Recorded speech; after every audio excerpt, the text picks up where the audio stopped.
കർത്താവിൽ പ്രിയ സഹോദരങ്ങളെ, ഏവർക്കും ദൈവനാമത്തിൽ എൻ്റെ സ്നേഹവന്ദനം. നോമ്പിൻ്റെ ധ്യാനത്തോടനുബന്ധിച്ച് ഇന്നത്തേക്കുള്ള ചിന്താവിഷയം പരീക്ഷണത്തിലൂടെ തെളിയുന്ന വിശ്വാസത്തിൻ്റെ ശക്തി എന്നതാണ്. ആയതിലേക്ക് തിരഞ്ഞെടുത്ത വേദഭാഗം മത്തായി 7 സുവിശേഷം 4-ാം അധ്യായം 1 മുതൽ 11 വരെ. ഒരിക്കൽ ഒരു ചെറു ഗ്രാമത്തിൽ ഒരു യുവാവ് ജീവിച്ചിരുന്നു.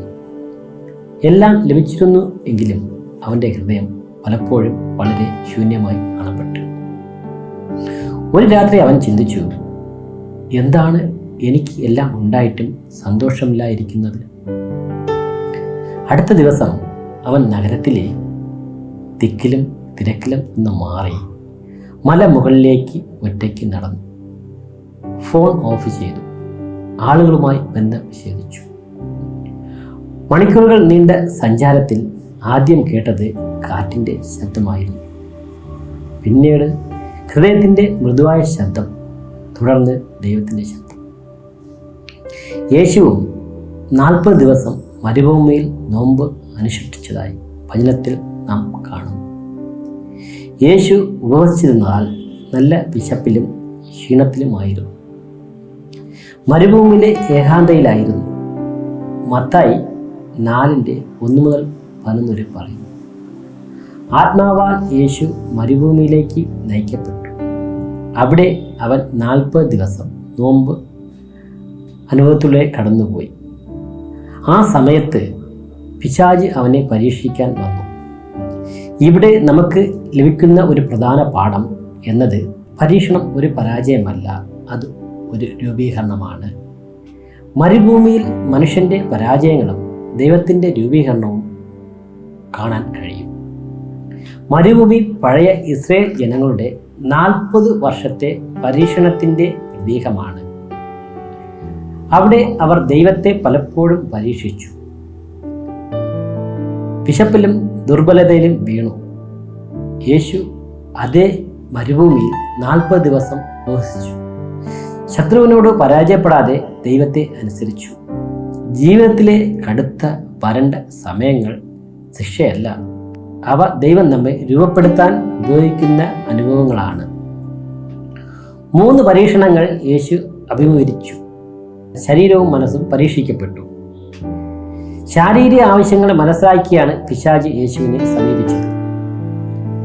കല്ലുകൾ അപ്പം ആക്കുക. ശരീര ആവശ്യങ്ങൾ മനുഷ്യനെ പ്രലോഭിക്കുന്നു. ദൈവം തൻ്റെ മക്കൾക്ക് ഒരുക്കുന്ന സുരക്ഷിതത്വത്തെ സംശയിക്കുവാൻ നീ താഴേക്ക് ചാടുക, ദൂതന്മാർ രക്ഷിക്കും എന്ന് യേശുവിനോട് ആവശ്യപ്പെടുന്നു. കർത്താവിൻ്റെ ആത്മീയ അഭിമാനത്തെ ഇവിടെ പരിശോധിക്കുന്നു. പിന്നീട് അധികാരം, മഹത്വം എന്നിവിടെ മോഹങ്ങളെ നൽകി എന്നെ നമസ്കരിച്ചാൽ എല്ലാം നിനക്ക് തരാം എന്ന് പറയുന്നു.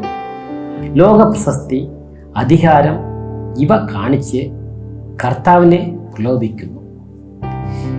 ഇന്നും ശരീരാവശ്യങ്ങൾ, അഭിമാനം, അധികാരം ഇവയിലൂടെ ശത്രു നമ്മെ പരീക്ഷിക്കുന്നു. യേശു മറുപടി വചനത്തിലൂടെ തന്നത് നമ്മെ പ്രചോദിപ്പിക്കുന്നു. വചനത്തിൽ നിന്ന് കരുത്ത് നേടുക. യേശു ഓരോ പരീക്ഷണത്തിലും വികാരങ്ങളാൽ അല്ല, ദൈവവചനത്തിൽ നിന്ന് മറുപടി പറഞ്ഞു. മനുഷ്യൻ അപ്പം കൊണ്ട് മാത്രമല്ല ജീവിക്കുക, ദൈവവചനത്തിൽ ജീവിക്കുന്നു. ജീവിതത്തിലെ എല്ലാ പരീക്ഷണങ്ങളിലും ദൈവം വചനത്തോട് ചേർന്നാൽ നാം വിജയിക്കും. മരണഭൂമി ശിക്ഷയല്ല, രൂപീകരണമാണ്. നിങ്ങളുടെ ദുരിതങ്ങൾ, ഏകാന്തത, ദുർബലത തുടങ്ങിയവ ഇവയെല്ലാം ദൈവം നിങ്ങളെ രൂപപ്പെടുത്താനുള്ള അവസരങ്ങളാണ്. പരീക്ഷണം ഉള്ളിലെ സത്യത്തെ വെളിപ്പെടുത്തുന്നു.